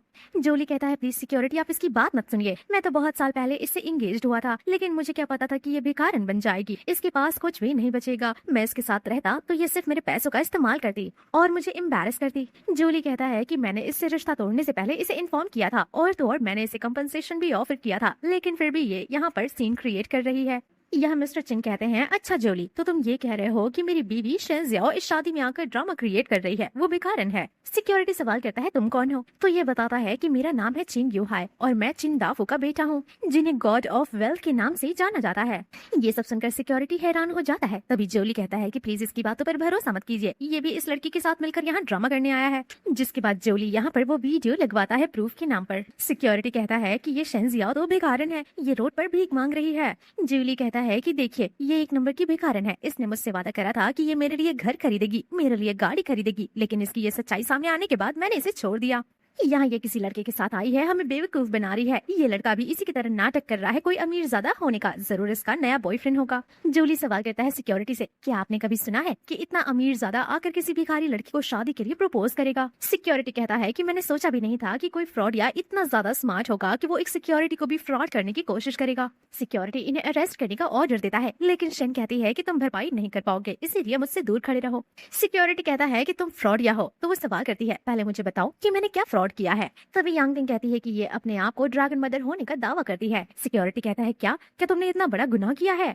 ये कहती है, मैंने कोई गुनाह नहीं किया, मैं ड्रैगन मदर हूँ और तो और सेंट ऑफ मेडिसिन भी हूँ। सिक्योरिटी कहता है कि तुम ये लिमिट क्रॉस कर रही हो, ये हम कभी भी बर्दाश्त नहीं कर सकते, और अब वो अरेस्ट करने का ऑर्डर देता है। लेकिन तभी आवाज आती है कि तुम लोग ऐसा नहीं कर सकते, जिसके बाद हम देखते हैं शिनजियाओ की मॉम आकर यहाँ बोलती हैं कि तुम लोग मेरी बेटी को अरेस्ट नहीं कर सकते। मॉम कहती है कि बेटा, मैंने तुमसे कहा था ना कि बेटा उसके खिलाफ मत जाना, वो बहुत ही रिच है, पावरफुल है, तुम ये सब क्यों कर रही हो?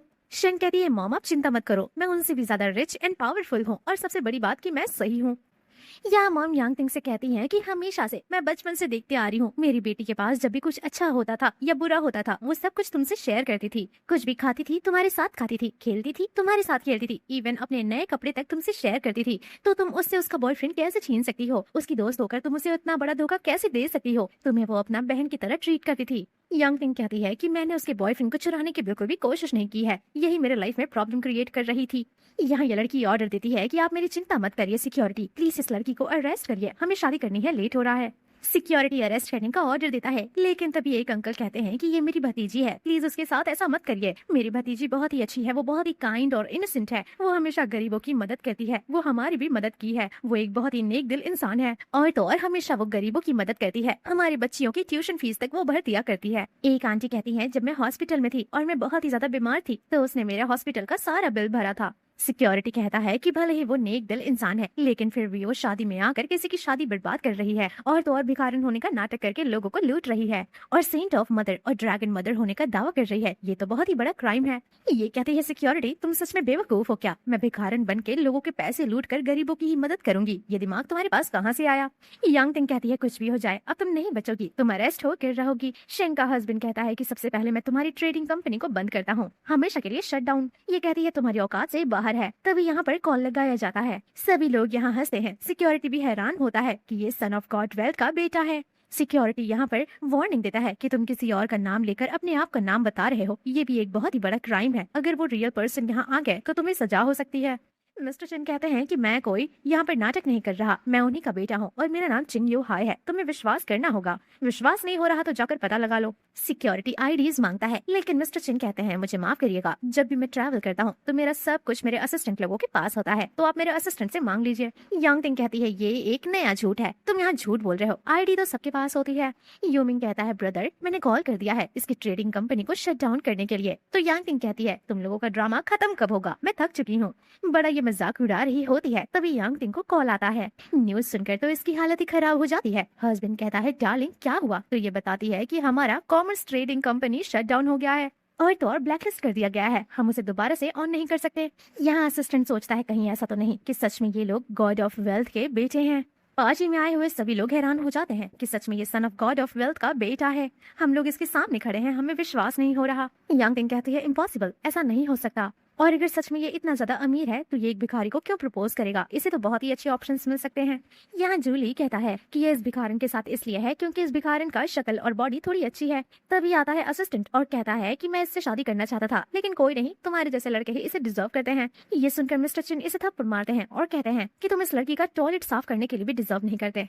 यहाँ सिक्योरिटी कहता है कि लोगों की इंसल्ट करना बंद करो, हाथ उठाना बंद करो। तो मिस्टर चिन काफी गुस्से में कहते हैं कि तुम यहाँ खड़े होकर कब से मेरा मुंह देख रहे हो, ये कब से मेरी और मेरी बीवी की इंसल्ट कर रहा है, तुम हमारे साइड से क्यों नहीं बोल रहे हो, क्या तुम अपने जॉब से अपना हाथ धोना चाहते हो?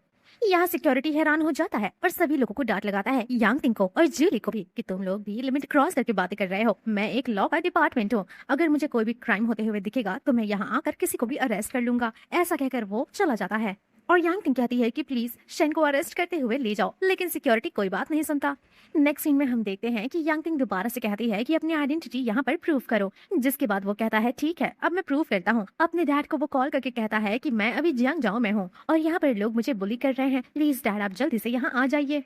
यहाँ पर वो कहते हैं कि मेरे डैड यहाँ आते ही होंगे, इंतजार करो, तुम्हें पता चल जाएगा मैं किसका बेटा हूँ। यांग तिंग कहती है हाँ ठीक है, मैं इंतजार करती हूँ। यहाँ मिस्टर चिन शेन से कहते हैं तुम चिंता मत करो, इन दोनों ने तुम्हें हर्ट किया है ना, मैं इन दोनों से रिवेंज लूंगा। शेन कहती है तुम मेरे लिए इतना ज्यादा एफर्ट्स क्यों कर रहे हो? तो वो कहता है क्योंकि मैंने तुम्हें चूज किया है और जिंदगी भर में तुम्हारा ख्याल रखूंगा, क्योंकि मुझे तुमसे प्यार हो गया है। ये सब सुनकर वो काफी खुश होती है और कहती है कि तुम भी चिंता मत करो, तुम्हें मैं सबसे ज्यादा खुश रखूंगी और तुम्हें बहुत स्पॉइल करने वाली हूँ। और वो अपनी मम्मा से कहती है कि मम्मा आपको आपका दामाद कैसा लगा? तो मम्मा कहती है मेरा दामाद तो काफी हैंडसम है। वो काफी खुश होती है कि फाइनली अब उनकी लड़की शादी करने वाली है। यहाँ शेन कहती है कि मम्मा ये तो मेरे एक्स से भी ज्यादा हैंडसम है और इसकी बॉडी भी काफी अच्छी है। तो उसके रिलेटिव्स कहते हैं हाँ बेटा तुम बिल्कुल सही कह रही हो, तुम्हारा एक्स तो एकदम चूहे की तरह दिखता है, तुम कहाँ आसमान का तारा और कहाँ तुम्हारा एक्स एक नाली का कीचड़। तो यहाँ जोली अपनी बीवी यांग तिंग से कहता है कि देखो ना ये लोग मुझे बुली कर रहे हैं, प्लीज मेरे लिए कुछ तो बोलो। यांग तिंग अपने यांग परिवार से कहती है कि आप लोग खड़े होकर मुंह क्या देख रहे हो, यहाँ हमारे हस्बैंड को बुली किया जा रहा है, आपको स्टैंड लेना होगा। सभी लोग स्टैंड लेते हैं और कहते हैं कि यांग तिंग बेस्ट हस्बैंड है और उसके लिए जूली बेस्ट बीवी है। सभी लोग उन्हें यहाँ से धक्के मारकर निकालने के लिए चिल्लाने लगते हैं कि इन लोगों को यहाँ से निकालो। यांग तिंग कहती है हाँ बिल्कुल सही, इन्हें यहाँ से निकालो। शिन की एक ऑर्डर पर सभी लोग आ जाते हैं यहाँ पर रिलेटिव और चिन को प्रोटेक्ट करने के लिए। यांग तिंग कहती है देख लो ये है यांग परिवार की शक्ति, तुम हमसे नहीं भिड़ सकती। तो शिन कहती है ठीक है चलो मैं भी तुम्हें अपनी शक्तियाँ दिखाती हूँ। जिसके बाद वो यहाँ एक नीले रंग की लाइन क्रिएट कर देती है और कहती है जो भी इस लाइन को क्रॉस करेगा उसकी तुरंत मौत हो जाएगी। यहाँ असिस्टेंट कहता है ये सब करके तुम्हें क्या लगता है कि तुम हमें डरा दोगी? रुको मैं अभी ये लाइन क्रॉस करता हूँ। वो 5 से 6 बार ये लाइन क्रॉस करता है और कहता है कि मैं तो अभी तक जिंदा हूँ। तो ये कहती है इंतजार करो। तो वो कहता है हाँ मैं इंतजार कर रहा हूँ मेरी मौत का, और तभी यहाँ उसकी मौत हो जाती है। जूली कहता है कि तुमने मेरे भाई के साथ क्या किया है, मैं तुम्हें नहीं छोड़ूंगा। शिन कहती है मैंने कहा था कि ये लाइन क्रॉस करने से मौत हो सकती है, तो उसने ये लाइन क्रॉस की है, इसमें मेरी कोई गलती नहीं है। जूली कहता है इसे ठीक करो नहीं तो मैं तुम्हें नहीं छोड़ूंगा। ये कहती है मैं कुछ नहीं करने वाली, मैंने इसे पनिशमेंट दे दिया, लेकिन अगर फिर भी इसकी जान बचाना चाहते हो तो जल्द से जल्द इसे आईसीयू लेकर जाओ।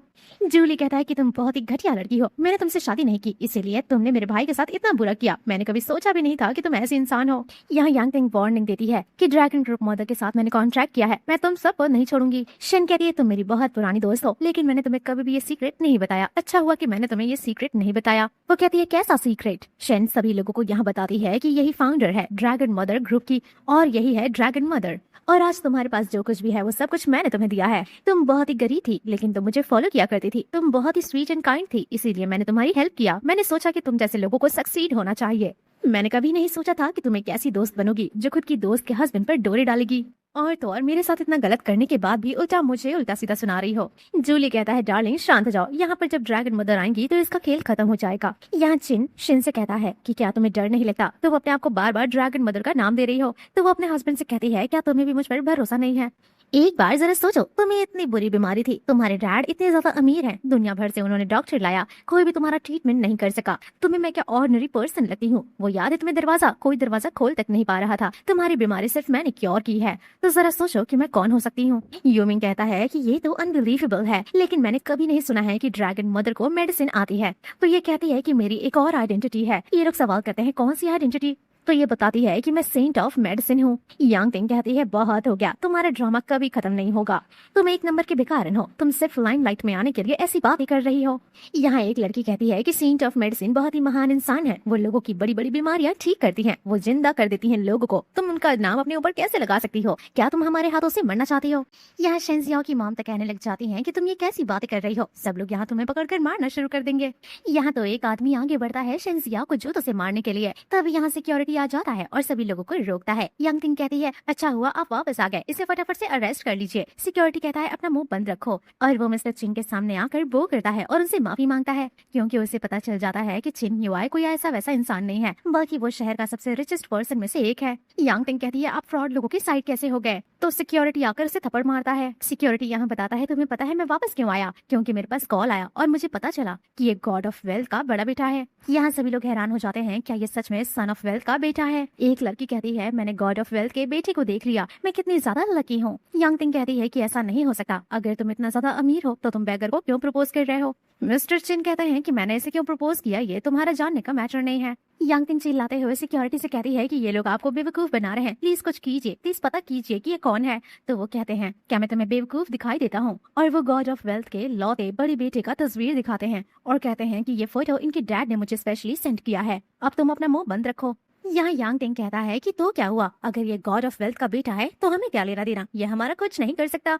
तो ये कहती है कि हनी प्लीज शांत हो जाओ, ये बहुत ही ज्यादा रिच है, अगर इसका दिमाग सटका ना तो हमारा गेम ओवर। जूली कहता है हनी क्या तुम भूल गई, हमारे सपोर्ट में ड्रैगन मदर खड़ी है, उनसे बड़ा कोई हो सकता है क्या। यांग टिंग कहती है तुम बिल्कुल सही कह रहे हो, हमारे पास तो ड्रैगन मदर ग्रुप का सपोर्ट है, हमें किसी से डरने की जरूरत नहीं है। यहाँ मिस्टर चिन कहते हैं कि सपने में ही तुम्हें ड्रैगन मदर सपोर्ट कर सकती हैं। यहाँ सिक्योरिटी यांग टिंग को वार्निंग देता है कि ड्रैगन मदर ग्रुप का नाम इस तरीके से तुम नहीं ले सकती, वो तुम्हें सपोर्ट करेंगे कि नहीं ये उनका फैसला है, अगर तुम उनकी इंसल्ट करोगी तो तुम जेल जा सकती हो।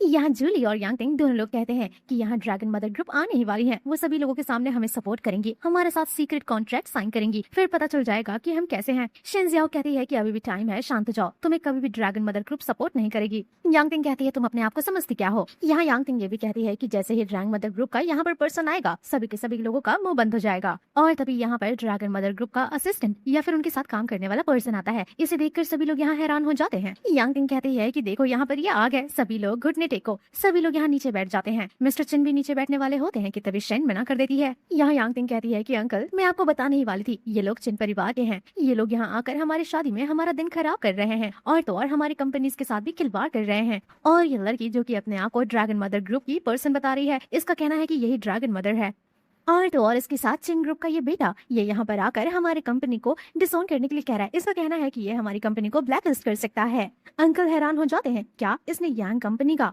ट्रेडिंग कंपनी को ब्लैकलिस्ट कर दिया। जूली कहता है कि हाँ अंकल आपको इन लोगों को सबक सिखाना होगा। यहाँ अंकल चिन के ऊपर काफी गुस्सा करते हैं कि तुम्हारी हिम्मत कैसे हुई, ये जानते हुए कि उनके साथ ड्रैगन ग्रुप वाले कॉन्ट्रैक्ट साइन करने वाले हैं, और फिर भी तुमने यांग ग्रुप को ब्लैकलिस्ट कर दिया। तो ये कहता है कि देखिए फर्स्ट ऑफ ऑल मैं ड्रैगन मदर ग्रुप को बिल्कुल भी डिसरिस्पेक्ट नहीं करना चाहता, मैं और मेरे डैड दोनों लोग उनकी बहुत ही ज्यादा रिस्पेक्ट करते हैं। मेरे डैड ने मुझे ये भी बताया था कि बहुत साल पहले की बात है, ड्रैगन मदर ग्रुप में ही हमारी हेल्प की थी, तभी जाकर हमारी कंपनी इस कंट्री में सबसे ऊपर है। अंकल सवाल कहते हैं अगर ऐसी बात है तो फिर तुमने यांग्स ट्रेडिंग कंपनी को क्यों ब्लैकलिस्ट करा, जो कि ड्रैगन मदर उन्हें सपोर्ट करती हैं। मिस्टर चिन यहाँ बताते हैं मैंने ऐसा इसलिए किया क्योंकि जूली और यांग टिंग दोनों ही लोग बहुत ही बदतमीज इंसान हैं, इन लोगों के पास कोई कैरेक्टर नाम की चीज नहीं है, कंपनी और पैसों की आड़ में ये लोगों के साथ बहुत ही बुरा व्यवहार करते हैं, और मुझे पता है कि ड्रैगन मदर ऐसी बिल्कुल भी नहीं है, इसीलिए मैंने कंपनी को ब्लैकलिस्ट करने का फैसला लिया। यहाँ अंकल सवाल कहते हैं कि अगर उनका बैड कैरेक्टर है तो प्रूव करो, तो ये प्रूव करता है और कहता है कि ये मेरी फियांसे है, जो कि आज ही मेरी फियांसे बनी है, लेकिन इससे पहले वो जूली इसके साथ इसकी शादी होने वाली थी, और ये लड़की यांग टिंग जो कि इसकी बचपन से बेस्ट फ्रेंड है, शादी इसकी होने वाली थी जूली नामी शख्स से, लेकिन ये जूली और यांग टिंग दोनों लोग अफेयर चलाते हैं, और तो और शेनजियाओ को धोखा देते हैं। वो अपनी बेस्ट फ्रेंड को बहुत ही मानती है, लेकिन फिर भी इन लोगों ने शेनजियाओ के साथ इतना ज्यादा गलत किया। यांग टिंग कहती है कि अंकल ये लोग झूठ बोल रहे हैं, ऐसा कुछ भी नहीं है। यहाँ यांग टिंग भी कहता है कि वो लड़की बहुत ही ज्यादा अजीब है, वो तो भीख मांगती है, ऐसी लड़की के साथ मैं कैसे रह सकता हूँ, मेरे मुसीबत में मेरी सपोर्ट करने वाली सिर्फ और सिर्फ यांग टिंग थी। अंकल सवाल कहते हैं कि ये क्या करती है, तो यांग टिंग बताती है कि ये अब भिखारी बन चुकी है, मेरे बचपन की दोस्त थी लेकिन पहले ऐसे नहीं थी, ये लोगों का पैसा लूटती है। अंकल कहते हैं कि तुम्हारा तो बहुत ही गंदा कैरेक्टर है, तुम मासूम और गरीब लोगों का पैसा लूटती हो भीख मांगने का नाटक करके सिंपैथी के चक्कर में। यहाँ यांग टिंग जो कि कहती है स्क्रीन पर इसकी सच्चाई दिखाने के लिए, और जूली कहता है कि आप अपने आंखों से देख लीजिए कि ये कितनी ज्यादा यंग है, फिर भी सड़क पर भीख मांग रही है। यहाँ ये अंकल कहते हैं कि ड्रैगन मदर हमेशा हार्ड वर्क करती हैं, लेकिन इस लड़की को देखो ये कितनी ज्यादा डिस्पाइसेस और लेजी है। जूली कहता है हाँ प्लीज ऐसे लोगों को सजा दीजिए, और प्लीज हमारे ट्रेडिंग कंपनी को वापस लाने में हमारी मदद करिए। जिसके बाद ये अंकल ऑर्डर देते हैं मिस्टर चिन को कंपनी वापस करने के लिए, ब्लैकलिस्ट से हटाने के लिए। अगर तुम ऐसा नहीं करते हो तो तुम्हें बहुत ही बुरा स्ट्रगल करना पड़ेगा, क्योंकि इन्हें ड्रैगन मदर प्रोटेक्ट करती है, ये ड्रैगन मदर के शील्ड में है और तुम उनके खिलाफ नहीं जा सकते। मिस्टर चिन हैरान हो जाते हैं और कहते हैं ऐसा नहीं हो सकता, ऐसे घटिया लोगों को ड्रैगन मदर प्रोटेक्ट नहीं कर सकती। जूली कहती है कि तुमने सुन लिया, हम उनके अंडर में हैं, तुम हमारे साथ ऐसा नहीं कर सकते। चिन कहता है ठीक है मैं कंपनी को ब्लैकलिस्ट में से हटाने के लिए तैयार, लेकिन उससे पहले जूली को मेरे फियांसे से माफी मांगना होगा। लेकिन ये लोग मना कर देते हैं और कहते हैं कि तुम्हारी फियांसे के साथ हम बहुत ही बुरा करेंगे, उसे तो अलग पनिशमेंट देंगे। मिस्टर चिन कहते हैं कि मेरे होते हुए कोई भी इन्हें परेशान नहीं कर सकता, इवन ड्रैगन ग्रुप मदर भी। तो ये अंकल कहते हैं तुम जानते भी हो ड्रैगन ग्रुप मदर कौन है, तुम्हारी कोई औकात नहीं है उनके सामने खड़े होने की, चुटकी बजाते वो तुम्हारा गेम ओवर कर सकती है। ये सब सुनकर शेनजियाओ कहती है कि तुम अपना मुंह बंद रखो, तुमने बहुत ही ज्यादा लिमिट क्रॉस कर दी, इस तरीके से बात करना तुम्हें सिखाया किसने है, क्या ड्रैगन मदर ग्रुप में। तभी यहाँ पर यांग टिंग चिल्लाते हुए कहती है देखो ये किस तरीके से बात कर रही है, अभी पता है कुछ देर पहले ये अपने आप को ड्रैगन मदर कह रही थी। ये सुनकर अंकल कहते हैं कि इतना बड़ा झूठ। अंकल कहते हैं इतने बड़े झूठ की सजा सिर्फ मौत हो सकती है। मिस्टर चिन कहते हैं कि अगर किसी ने भी मेरी फियांसी को हाथ लगाया तो आज वो जिंदा नहीं बचेगा। अंकल कहते हैं क्या तुम ड्रैगन मदर के साथ वार करना चाहते हो? मिस्टर चिन कहते हैं मुझे पता है मैं नहीं जीत पाऊंगा, लेकिन फिर भी मैं इंसाफ होते हुए नहीं देख सकता, इतना गलत होते हुए नहीं देख सकता। यहाँ ये लोग शेन को पनिशमेंट देने की तैयारी कर रहे होते हैं और यांगटिंग कह रही होती है कि चलो हम लोग कॉन्ट्रैक्ट साइन करते हैं। अंकल कहते हैं हाँ हाँ आप कॉन्ट्रैक्ट साइन करिए और ड्रैगन मदर के साथ जुड़िए। लेकिन तभी शेन कहती है कि तुम ये कॉन्ट्रैक्ट साइन नहीं कर सकती क्योंकि मैंने डील कैंसिल कर दिया है और अब तुम अपना समय बर्बाद करना बंद करो। यांगटिंग कहती है तुम कितनी ज्यादा डिल्यूजनल हो, आखिर तुम ये कॉन्ट्रैक्ट कैसे कैंसिल कर सकती हो? शेन कहती है अभी तक तुम्हें समझ नहीं आया, ये कॉन्ट्रैक्ट मैंने तुम्हें दिया था दोस्ती के नाते। जूली कहता है कि तुम अंकल के सामने भी इतना घटिया झूठ कैसे बोल सकती हो? यहाँ अंकल सभी को चुप कराते हैं और कहते हैं कि तुम ये बताओ कि तुम कैसे मरना पसंद करोगी, तुम अपने आप को ड्रैगन मदर कैसे बोल सकती हो? घुटनों पर बैठो और अपनी जुबान काट कर माफी मांगो, नहीं तो हमारे हाथों से मारी जाओगी। ये कहती है कि मैं ड्रैगन मदर ग्रुप की हेड हूँ और तुम मुझे ही मारने की धमकी दे रहे हो। यांगटिंग कहती है देखो ये अभी भी अपने आप को ड्रैगन मदर कह रही है, हमें इस लड़की को डिस्ट्रॉय करना होगा, नहीं तो ड्रैगन मदर की रेपुटेशन बहुत ही ज्यादा खराब होगी। यहाँ मॉम भी कहती है बेटा फटाफट से माफी मांग लो, नहीं तो ये लोग बहुत ही गंदा पनिशमेंट देंगे। ये अंकल कहते हैं कि सिर्फ माफी मांगना इनफ नहीं होगा, इसे घुटनों पर बैठकर अपनी जीभ काटनी होगी, तभी जाकर हम इसे माफ करेंगे।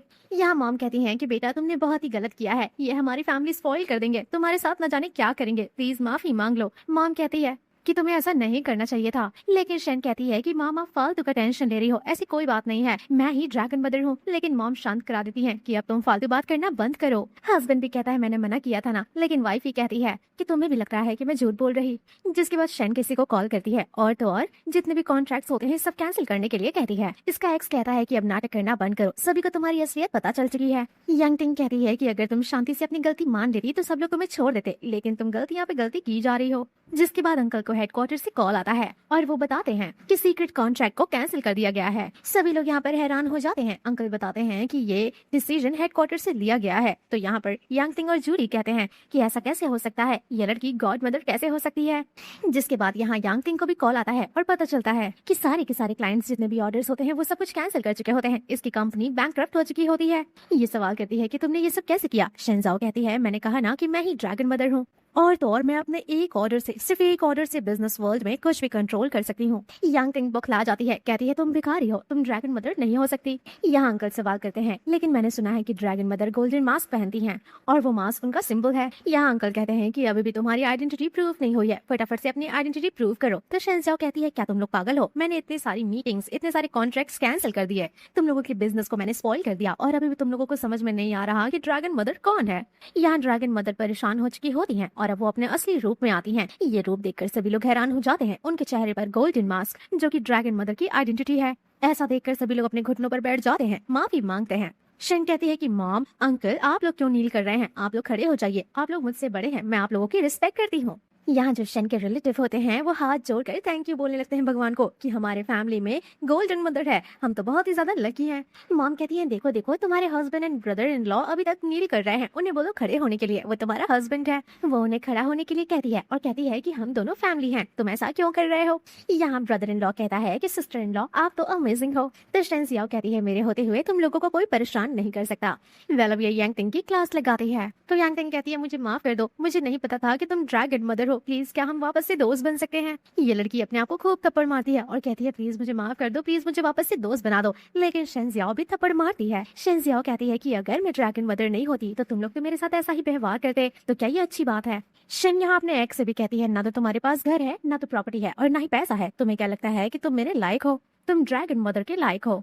कितने बड़े बड़े नोबल फैमिली से मेरे लिए रिश्ता आया, उन लोगों ने भीख मांगी मुझसे शादी करने के लिए, लेकिन मैंने किसी से शादी नहीं की, मैंने अपना वादा रखा और तुमसे ये शादी करने के लिए तैयार थी। यहाँ इसका एक्स माफी मांगने लग जाता है और कहता है कि ये लड़की, ये तुम्हारी दोस्त ने मुझे अपने जाल में फंसाया, यही लोग मुझे वीडियोस लाकर दिखा रहे थे, तुम्हारी भीख मांगने वाली वीडियोस, मेरी कोई गलती नहीं है, ये लोग मुझे तुम्हारे खिलाफ भड़का रहे थे। यहाँ इसकी दोस्त अपने आप को थप्पड़ मारती है, कहती है कि मैं बहुत ही बड़ी पागल लड़की हूँ, मैं अंधी हूँ, मुझे कुछ समझ नहीं आता, प्लीज मुझे माफ कर दो। यहाँ वो अपने रिलेटिव्स को कहती है बोलने के लिए ताकि वो लोग माफी मांगे और इसे मना सके। लेकिन यहाँ सभी लोग उसके अगेंस्ट हो जाते हैं और कहते हैं कि ड्रैगन मदर ने तुम्हारी कितनी हेल्प की, लेकिन तुमने उन्हें बिट्रे कर दिया। वेल तभी यहाँ पर मास्टर डिसाइपल आते हैं। सभी लोग सवाल करते हैं कि आप कौन हैं। मास्टर डिसाइपल अपने आप को इंट्रोड्यूस करते हैं और बताते हैं यहाँ उनका कहना होता है कि यांग तिंग उनकी बेटी है और उनके साथ इतना गलत नहीं किया जा सकता। यांग तिंग तो काफी ज्यादा खुश हो जाती है कि उसके डैड कोई नॉर्मल इंसान नहीं है, अब वो वापस आ गए हैं तो वो उसे बचा लेंगे। वो अपने डैड से कहती है कि आप ड्रैगन मदर से भी ज्यादा स्ट्रॉन्ग है, तो डैड कहते हैं हाँ बेटा। डैड ने बहुत सालों तक के लिए घर छोड़ दिया था और वो करियर बनाने के लिए बहुत ही दूर चले गए थे। वो कहते हैं कि मैं बहुत सालों तक तुम्हें अकेला छोड़कर चला गया था, मेरी वजह से तुमने बहुत सफर किया है, अब जबकि मैं वापस आ गया हूँ तो कोई तुम्हारे ऊपर उंगली नहीं उठा सकता। यहाँ डैड कहते हैं रियल पावर तो ड्रैगन एंड सिस्टर है और ड्रैगन एंड सिस्टर ने मुझे ये टोकन दिया है और अभी मेरे पास इतनी अथॉरिटी है कि मैं खुद में ही ड्रैगन मदर बन सकता हूँ। यांग तिंग कहती है कि डैड आप तो बहुत ही ज्यादा पावरफुल हैं, इतने सालों तक मैंने आपको नहीं देखा तो मुझे लगा कि आप जिंदा नहीं हैं। डैड कहते हैं 20 साल तक मैंने मेहनत करके ये पोजीशन को हासिल करा है। वो कहते हैं ये सब छोड़ो, तुम्हारा दुल्हा कहाँ है? तो ये कहती है कि ये रहा मेरा दुल्हा। जोली आए तो काफी ज्यादा खुश हो जाता है। यहाँ अंकल कहते हैं कि तुम दोनों बचपन में साथ में खेलते थे, मुझे नहीं पता था कि बड़े होकर तुम दोनों एक दूसरे से शादी कर लोगे। यहाँ शेंजियाओ कहती है कि तुम इतने सालों तक यहाँ नहीं थे, 20 साल तक मैंने तुम्हारी बेटी के साथ क्या क्या करा क्या तुम्हें पता है? जिसके बाद वो बताती है कि उसने फाइनेंशियली सपोर्ट करा, एक अच्छी दोस्त एक अच्छी बहन बनकर रही, हर एक अप एंड डाउन में वो उसके साथ खड़ी रही और तो और मेरी फैमिली वालों ने भी उसकी बहुत हेल्प किया, हम लोग उसे अपना परिवार समझते थे। मेरे ड्रैगन मदर बनने के बाद भी मैं सीक्रेटली उसे सपोर्ट करती थी, उसकी कंपनी को ऊंचाइयों तक पहुंचाने के लिए सपोर्ट करती थी। लेकिन थोड़ी बहुत सक्सेस होने के बाद मेरी आइडेंटिटी ना जानते हुए इसने मुझ पर गंदे लांछन लगाए और तो और ये जिससे शादी करने जा रही है वो मेरा एक्स फियांसे है, उसे भी इसने छीन लिया। डैड उससे कहते हैं क्या तुमने सच में ये सब करा है? यांग तिंग कहती है नहीं डैड, जोली मुझे लाइक करता था तो मैंने इसे एक्सेप्ट कर लिया। तो डैड कहते हैं कि सुन लिया, तुम्हारा ही आदमी ने तुम्हें चीट किया है, इसमें मेरी बेटी की कोई गलती नहीं है, इन सारी चीजों के लिए तुम्हें मेरे डॉटर को ब्लेम करने की जरूरत नहीं है। यहाँ ये अंकल कहते हैं कि मैं तुम्हें ड्रैगन मदर के पोजीशन से हटाने वाला हूँ। यहाँ पर यांग तिंग और जोली दोनों लोग इसके मजे लेने लगते हैं कि अब तो तुम ड्रैगन मदर नहीं रहोगी, तुम्हारा सारा पावर खत्म हो गया। शेंजाओ कहती है कि ये होता कौन है मुझे ड्रैगन पोजीशन से हटाने वाला? अंकल कहते हैं कि तुम मुझे हल्के में ले रही हो, तुम्हारे पास इतनी औकात नहीं है कि तुम ड्रैगन एंड सिस्टर से फाइट कर सको। यहाँ शेंजियाओ कहती है कि अगर तुम ड्रैगन एंड सिस्टर हो तो अभी मुझे सारे रूल्स पता है, तुम गलत का साथ नहीं दे सकते, अभी भी तुम्हारे पास टाइम है, अपनी बेटी को पनिशमेंट दो और अगर तुम ऐसा नहीं करते हो तो मेरे हाथ में पूरी पावर है तुम्हें भी पनिशमेंट देने के लिए, क्योंकि मैं ऐसे अन्याय को कबूल नहीं कर सकती। तो ये अंकल कहते हैं कि तुम ड्रैगन एंसेस्टर से ऐसे कैसे बात कर सकती हो, तुम एक नंबर की बदतमीज लड़की हो, तुम सच में ड्रैगन मदर बनने लायक नहीं हो। यहाँ इन दोनों के बीच में फाइट शुरू होती है। यांग तिंग और जोली काफी ज्यादा एक्साइटेड होते हैं जैसे कि अंकल ही ये फाइट जीतेंगे। यहाँ वो सभी लोगों को एक बार में हरा देती है। तो यहाँ पर एंसेस्टर कहते हैं कि तुम इतनी ज्यादा पावरफुल कैसे हो और तुम ये टेक्निक कैसे यूज कर सकती हो? तो ये कहती है कि अभी तुम मेरे बारे में नहीं जानते, मेरे सिर्फ एक आइडेंटिटी नहीं है, मेरे 2-3 आइडेंटिटी है। मैं भिखारन भी हूँ, खेती बाड़ी भी करती हूँ, एक असैसिन और एक मर्चेंट भी हूँ और बॉडी गार्ड का भी काम कर चुकी हूँ। और ड्रैगन मदर इतनी ज्यादा ग्रेटेस्ट नहीं है, उससे भी ज्यादा स्ट्रॉन्ग तो सेंट ऑफ मेडिसिन है और मेरी real identity saint of medicine है, मेरा पहला मुकाम ही सेंट ऑफ मेडिसिन का है। अंकल हैरान हो जाते हैं, कहीं तुम झूठ तो नहीं बोल रही, क्या तुम सेंट ऑफ मेडिसिन हो? यहाँ एक लड़की कहती है कि सेंट ऑफ मेडिसिन तो बहुत ही बड़ी माफिया जैसी हैं, वर्ल्ड के top tycoons, assassin, fortune teller, हर कोई उनके सामने छोटा है, सभी लोग उन्हें वर्शिप करते हैं। शेंजियाओ कहती है तुम बिल्कुल सही कह रही हो, वो मैं हूँ, अगर किसी की मौत भी आ जाए और अगर मैं उसे बचाना चाहूँ तो भगवान भी उसे मुझसे छीन नहीं सकते। मैं अपने एक्स्ट्राऑर्डिनरी मेडिकल स्किल से किसी की भी जान बचा सकती हूँ और किसी की भी जान मिनटों में ले सकती हूँ और किसी को भी मैं अमर कर सकती हूँ, लेकिन ये मेरे हाथ में है कि मैं किसके साथ ये सब करना चूज करती हूँ।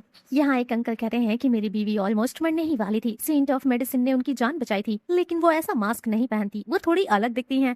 तो यहाँ पर ये लड़की कहती है कि देखा फिर से तुम पकड़ी गई, तुम सेंट ऑफ मेडिसिन नहीं हो। यांग तिंग भी मजाक उड़ाती है। यहाँ अंकल भी कहते हैं कि हाँ तुम्हारी जैसी जवान लड़की सेंट ऑफ मेडिसिन कैसे हो सकती है, सेंट ऑफ मेडिसिन तो उम्रदार इंसान होंगे।